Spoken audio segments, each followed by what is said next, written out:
All right, let's dive into one of the most unsettling corners of modern drama. We're talking about a style of theater that's designed not just to entertain you, but to really, really get under your skin. So, what if the most terrifying weapon wasn't a gun or a knife, but just a word?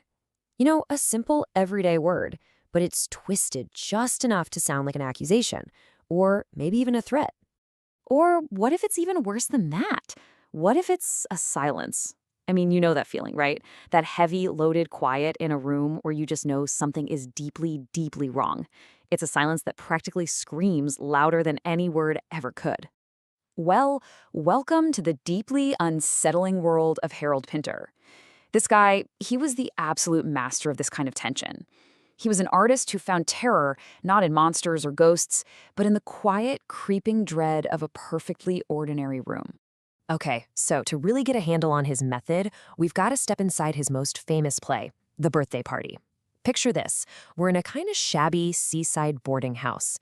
And in this house, a former pianist named Stanley Weber is basically hiding from the world. Yeah, it's stagnant, it's suffocating, but for Stanley, it's safe. It's his sanctuary. And then, bam, the routine is just shattered. The safe space? It's invaded. Two mysterious strangers, Goldberg and McCann, show up. They're sharp-suited, they speak in these polite but chilling riddles, and you just know they have not come for a seaside holiday. No, the menace has arrived. They've come for Stanley. So, who was this guy? Who was the architect of all this anxiety? What kind of mind creates this unique brand of psychological fear? What shaped his vision of the world as a place where, yeah, danger could just knock on your door at any moment? Well, what's so fascinating about Pinter is how his own life translates so directly onto the stage. I mean, think about it. He grew up in London during the Blitz and faced post-war anti-Semitism. That instills a pretty deep, personal understanding that threats can come from absolutely anywhere at any time. Then, later, he worked as an actor, so he mastered the mechanics of tension. He learned firsthand how a perfectly timed pause could hold an entire audience hostage. It all comes together, really, culminating in his 2005 Nobel Prize, which honored his genius for exposing the terror hiding right under the surface of the mundane. And that genius, it actually has a name. His style was so new, so different, that critics literally had to invent a term for it.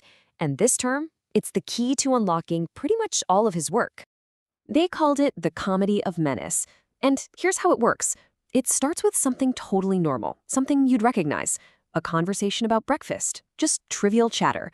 But then, slowly, this creeping, unexplained threat invades that normal space. And the humor, it starts to curdle into dread. It's designed to make the characters, and us in the audience, completely fall apart psychologically.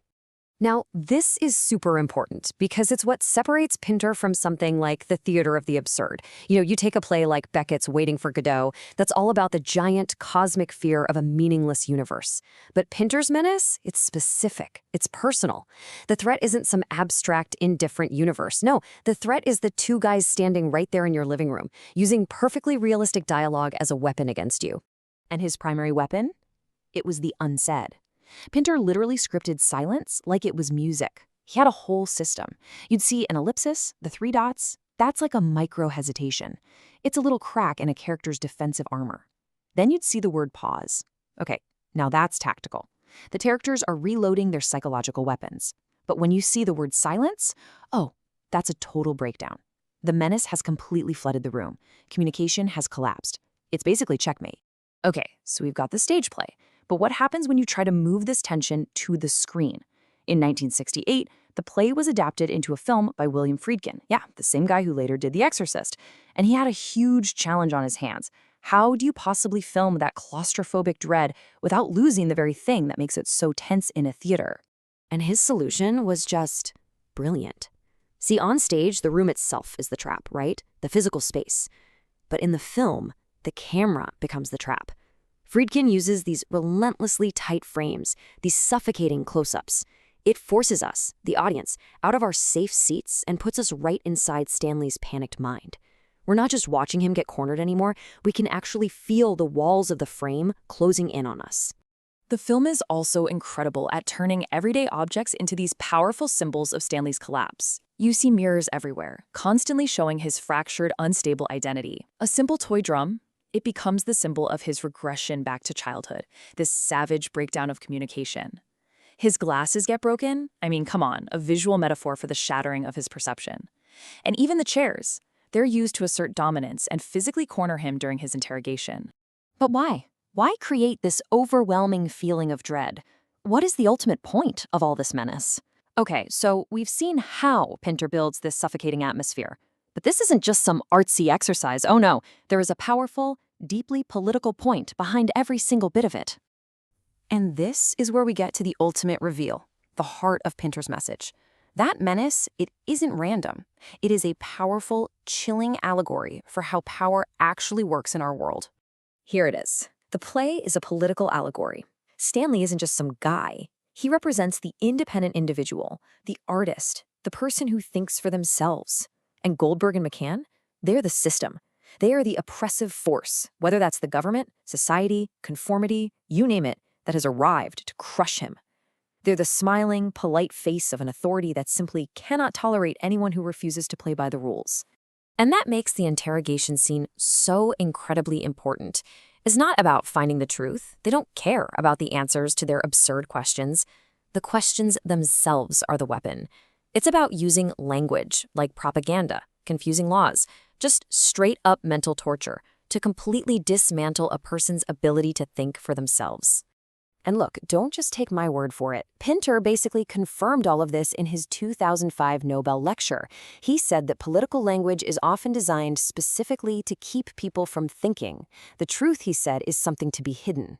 That polite, confusing, evasive language that Goldberg and McCann use, that's the exact same language used by oppressive systems everywhere to keep people in line. Which brings us to the chilling end.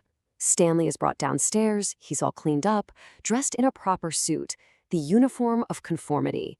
But his voice, it's gone. He can't speak. The system hasn't killed him. It's done something so much worse. It has successfully silenced the opposition. It's erased him, absorbed him, and forced him to conform. And so Pinter leaves us with this final, haunting question. When language completely breaks down and conformity is the only option left, what is left of the individual? That's the ultimate menace. It's not the knock at the door. It's the deafening, awful silence that comes after, when the individual voice has finally and completely been extinguished.